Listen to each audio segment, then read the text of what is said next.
acompañarnos neste lugar majestuoso como é o Paraninfo do IX Otero Pedrallo, onde estamos os que formamos a nova directiva da Asociación de Amigos do Otero Pedrallo. Ahora pode falar o presidente da Fundación desa historia que ten a asociación, pero neste momento queremos dar a coñecer o que son as liñas mestras desta asociación de cara ao ano, este ano no que estamos, 2025, e tamén as diferentes actividades que se van a desenvolver. Por tanto, estamos pois encantados de que nos acompañades hoxe esta tarde neste lugar, neste fermoso lugar, e cunha idea clara, de que nos temos o compromiso de preocuparnos polo pasado, polo presente e polo futuro, e vamos a ver esas actividades. Polo pasado porque coñecemos figuras da categoría do Ramón Otero Pedrallo, da xeración Nós, de don Vicente Risco, que por tanto tamén a nova presidenta da Fundación Vicente Risco, de coñecer tamén do presente, do que queremos facer e estamos facendo para dinamizar o mundo da cultura en Ourense, en Galicia, e do futuro, porque nos preocupamos porque quenes eran os mestres no eido da literatura, pois que os xóvenes coñezan todo o que desenvolveron e podan aportar, coñecer e aportar a súa gran área para seguir ese desenvolvemento cultural. O que queríamos hoxe neste acto que pretendía a asociación era retrotraeros un pouco de tempo. Nos vámonos a o ano 1898. Aquí un rapaz pequeniño de pantalón corto, casi normalmente oscuro, cascanillas ao aire, uns patiños de charol, 10 anos, chamado Ramón Antonio Vicente, entra por este sitio, este instituto que acababa de inaugurar, porque 2 anos antes se había inaugurado, ¿no? este centro, e aquí vai a pasar 6 anos da súa vida, 6 anos moi importantes, porque aquí entra en contacto con un dos seus queridos maestros, o maestro de Marcelo Macías, sobre todo como Eduardo Moreno, porque é o que vai impulsar por mundo da xeografía, ¿no? Porque este rapaz que pasa aquí 6 anos estudiando, cando está no último ano vai ir para a universidade, falece seu pai. É un huérfano de pai que morre no mes de maio cando ele vai ter que facer o exame para o ingreso na Universidade de Santiago, ¿no? Era lógico que súa nai quería que fose abogado, porque o pai de doña Nadia, o seu avó, era un ilustre abogado aquí en Ourense, ¿no? Que aí tiña o seu bufete, pois por unha parte daba a Plaza Maior, onde está aí o restaurante Rincón, a cafetería Rincón, entraba por a parte de atrás, presidente da Diputación, por tanto, para a súa nai, doña Nadia, que o rapaz facía esa abogacía, pero ideal. Pero o Otero Pedrallo ten unha vocación clara por a xeografía, matriculas entonces en xeografía e historia, pero letras, realmente, pero tamén se matricula en Dereito, casi por complacer a súa nai, nunca debeu exercer nada de nada, pero tamén se licenciou en Dereito, precisamente en Dereito. Ese rapaz que se marcha de aquí neste ano, no ano 1904, ¿no? se vai de aquí para a Universidade, vai estudar a Madrid, volve aquí xa como profesor no ano 1921, ¿no? No ano 1999, 1919, ele gana a súa plaza de catedrático, le vaise a Burgos, de Burgos vaise a Santander outro ano, e retorna aquí como catedrático de xeografía e historia, ¿no? E aquí está desde ese ano 1924, 21, realmente 21, ata o ano 1937, en que ele está aquí de catedrático con 2 anos, no ano 1937, e destituído, perde a súa cátedra de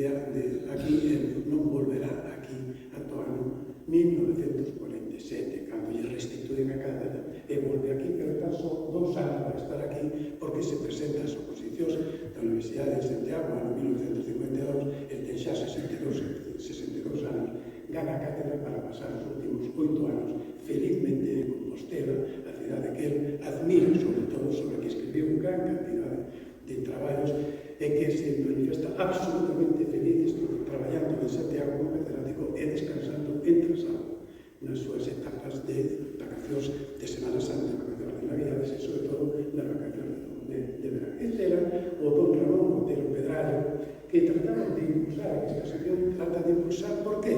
Porque no ano 1976, cando morre Pedro Pedraio, hai un home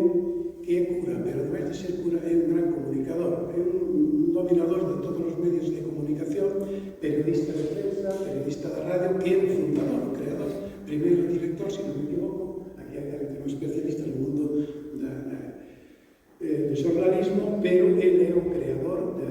esa emisora que ainda está hoxe a nativa de Castro de Beiro, que é Radio Popular, onde ele exerce desde ali un magisterio de periodista, ao mesmo tempo que de cura, primeiro de Beiro, logo termina nas Raboas de cura, ao final, que ao final xa de súa vida termina aí. Pero ele, nese ano, en 1976, antes de que existise a Fundación Otero Pedraio, Otero Pedraio deixa unha herdeira, deixa unha filla herdeira, esa filla herdeira que está este ano de cumpleanos, con 75 anos, chamase Galaxia. Deixalle todo o seu ben, o seu testamento, a única filla que ten, que é Galaxia, porque non ten outro ni fillos ni fillas. Deixalle eso a Galaxia, e antes de que se crease a Fundación Otero Pedraio, non? Da que está aí Galaxia e a Fundación Mentor, como membros permanentes, antes de eso, ele crea unha asociación de amigos que va xordindo daqui e dala, e crea unha asociación de amigos que logo se pon ao frente dela como presidente Adolfo Sotelo, que é catedrático de Dereito Penal na Universidade de Barcelona. Ele é o primeiro presidente desa asociación de amigos, que está aquí representada. Despois dele foi presidente, porque Agustín Sisto Seco, que era xa presidente da Fundación Otero Pedraio, pois un pouco a lazo me colleu a min, e bueno, aquí eres detrasado, é lógico que ti podes ser o presidente da Asociación de Amigos de Otero Pedraio. Por lo tanto, eu fui presidente da Asociación de Amigos de Otero Pedraio hasta que agora felizmente lle un reconocimiento e unha satisfacción personal, pois que en algún momento os membros do patronato da Fundación Otero Pedraio, que son 50 membros, os cuales 25 son institucións culturais, institucións políticas, e outros 25 son membros de extraordinario prestixio no mundo da cultura, no mundo da lingua, no mundo da literatura galega, pois me designaron a mí como presidente da Fundación Otero Pedraio. E desde ese momento eu tratei xa de revivir esa asociación de amigos de Otero Pedraio, e non poden encontrar mellores personaxes para ele. Botei mal dos amigos, que me ocurre sempre, que é os que se sacrifican nestas ocasións. Botei mal de Xosé López García, a quien coñecía, da súa actividade como profesor na Universidade de Santiago. Botei mal de María Xosé, que era a quien coñecía tamén desde fai moitos anos, fomos colegas da época xa de Armando na Xunta de Galicia, e botei mal de Juan Maceiras. Eles se encargaron un pouco de, de Xosé Ramón, a quien coñecía personalmente, pero non coñecía personalmente nin a Eva, nin coñecía tampouco a Xesús Manuel, pero eles foron os que constituíron este grupo, que agora trata de impulsar, de pedir unha forza nova, con novas ideas, que me parece, desde o punto de vista personal, desde o punto de vista como presidente da Fundación Otero Pedraio, unha gran satisfacción ver que entra con forza renovada e con un programa novo que espero que satisfaga a moitos, e que moitos poden ser, como somos de outras moitas asociacións, membros tamén desta Asociación de Amigos de Otero Pedraio. Moitas universidades e outras institucións quixeran contar con un salón como este. O seu espazo, completamente rectangular, describe unha planta basilical, é dicir, pasillos laterais que recorren o paraninfo. Consta esa planta dun patio de butacas para actos académicos e culturais, e sendo os pasillos laterais que percorren o paraninfo a modo de naves secundarias. Sen dúbida, é a parte máis exuberante do inmoble, que non deixa ninguén indiferente ante unha visita detallada. Este salón acolleu clases de arte dramático, según os responsables do centro, e nas tribunas que corren por riba dos dous pasillos laterais, habilitáronse no seu día estreitas aulas para outras accións. Tan pronto como accedemos a este recinto, chámanos a atención a súa ornamentación, de estilo neoclásico que se achega ao modernismo. Os muros laterais están compostos de pilastras e columnas que van separando o espazo. Entramos en cuxa parte inferior hai unha galería de gomos vintelados sobre os que se levanta a tribuna co seu balcón escrita en marco de medio punto. As columnas están adosadas aos pilares de lado cara ao salón. Colocadas sobre un marcado octógono, presentan decoración na parte inferior do fuste que continúa niso para relatar en capitais corintios sobre os que se achan o arquitrabe, o friso e a cornisa, e por riba desta. Estípites que parecen soster a cornisa da que arranca o teito, sobre a que se ven os lunetos e os bustos dos persoeiros cuxas cartelas se ven perfectamente. Boa tarde a todos e a todas. É un verdadeiro placer estar tarde neste paragrafo nesta maravilla de patrimonio histórico e ademais entendido, non? Pero parece que permite falar con máis cuidado e con máis cariño todavía do que pon esta asociación. Sen máis eso, agradecendo a presencia de todos vos, do paso a presentación das actividades que toda a asociación traballou e aportou para este vindeiro ano de 2025 que xa estamos realmente nel. Falaríamos dunha decena de puntos. Como primeiro punto, falaríamos de desenvolver un outono cotidiano onde organizaríamos visitas a lugares de interés vencellados ao universo cotidiano. Serán experiencias, ou nos gustaría que foran experiencias inesquecibles, onde poremos en a riqueza das nosas paisaxes, do noso patrimonio e das figuras da nosa sociedade galega. Moi importante para a asociación tamén ter contacto, como se estuvo tendo hasta ahora, cos centros educativos para poderles explicar e animar os mozos, os seus profesores e mestres para participar nun concurso de podcast que cumple este ano a súa terceira edición, en colaboración coa Secretaría Xeral de Lingua e coa Cooperativa Agroalimentaria CORI. Durante estes meses se mantiveron diferentes reunións con varios colexios da cidade e distintas bisbarras da provincia nas que se buscan iniciativas en xóvenes entre 15 e 25 anos. Miro moito para Juan, que ten moito que ver porque fixo unha labor fantástica con directores e con mestres e xefes de estudos de tanto os centros educativos do Urense como da provincia, grazas a la verdade e da asociación, pero sen esa labor non sería posible. Con motivo do aniversario do pasamento de Otero Pedrallo, organizar unha visita, nos gustaría moito organizar unha visita a un centro escolar de referencia e así poder estar nunha aula onde os mozos lean obras de Don Ramón, explicarles a súa vida, a súa obra, e de alguma maneira se metan neste mundo, non? De Don Ramón. Por outro lado, promover, eso sí que nos gustou moito, a asociación promover un agosto na Casa Museo Otero Pedrallo. Don Ramón sempre estivo vencellado a festas e celebracións autóctonas e características da nosa terra. Esos outros no Pazo Museo Otero Pedrallo revivirían un encontro social da sociedade ourensana. Eso sería maravilloso. Estaréis, por suposto, todos invitados e convidados a ver se nos reunimos con o presidente porque necesitamos todo o seu permiso, non, por suposto. Por outra banda, vamos a un quinto punto, moi importante tamén para a asociación, tratar de facer o Camiño de Santiago, como ben nos comentaba antes Juan, por etapas. Por Amoeiro, municipio onde está a Casa Museo Otero Pedrallo, en Trasalba, pasan rutas do Camiño de Santiago. A Xeración Nos amosou a relevancia desta peregrinación. Entón, trataríase dunha boa oportunidade para afrontar experiencias que foron gañando milleiros e milleiros de persoas co paso das décadas. Imprescindible poder proxectar, nos gustaría moito tratar de proxectar unha exposición de alguma maneira convocando diferentes artistas de renombre ou según as servicios que podamos facer, incluso de artistas jóvenes que puderan participar e que nos puderan ofrecer un apisamento da vida e obra de Otero Pedrallo, que isto de alguma maneira poderamos facer itinerantes. Iso sería un luxo, para mí concretamente na parte que me toca, pero para a asociación poder levarlo de unha maneira máis artística, non solamente para Ourense e fora de Ourense, sino máis alá. Por outro lado, tamén por parte se puxo moi importante da asociación un concurso de cómics, porque non é unha maneira moi bonita, nos parece moi importante de achegarnos a unha linguaxe diferente, unha forma de achegarnos a novas xeracións a través de expertos dos mundos dos cómics, banda deseñada e todo este mundo que de alguma maneira pon en valor a vida de Don Ramón doutro xeito, doutro carisma.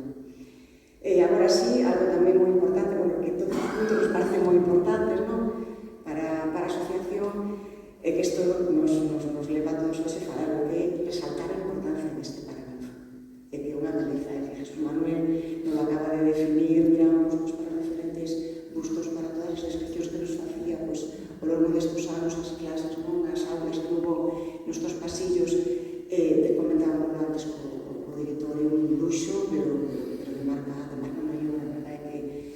María Xaveres por permitirnos estar aquí, pero sí nos gustaría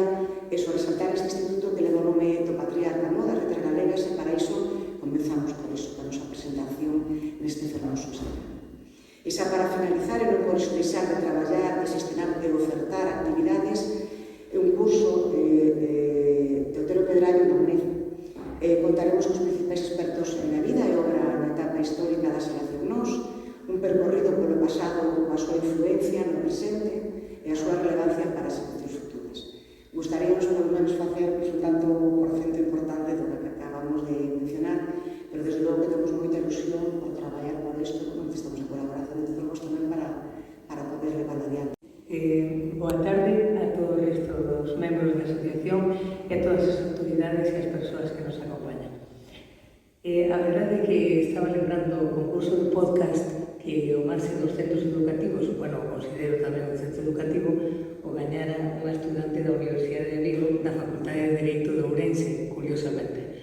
Co cual, eu son xurista, pertenzo a outra vertente de Don Ramón, e a verdade é que precisamente dende a asociación pois queremos ao marxe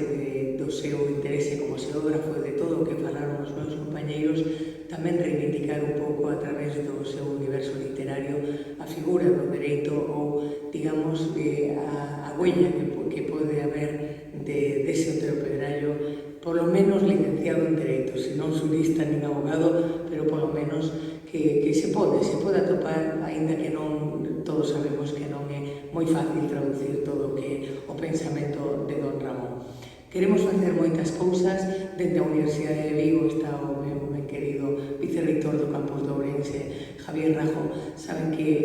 imos a ter unha man tendida e a outra tamén, porque eu son ourensana, como saben todos, aínda que levo moitos anos a vivendo en Vigo, pero Ourense é Atenas de Galicia, e de eso sabía moi ben Don Ramón Otero Pedrallo o que significaba. Para min foi un descubrimento todo o que contaron os sedes de Paraninfo, porque teño que decir que non o coñecía e que sería a envidia de toda a universidade se o leváramos para ali. Daniel, é soamente unha broma porque evidentemente non.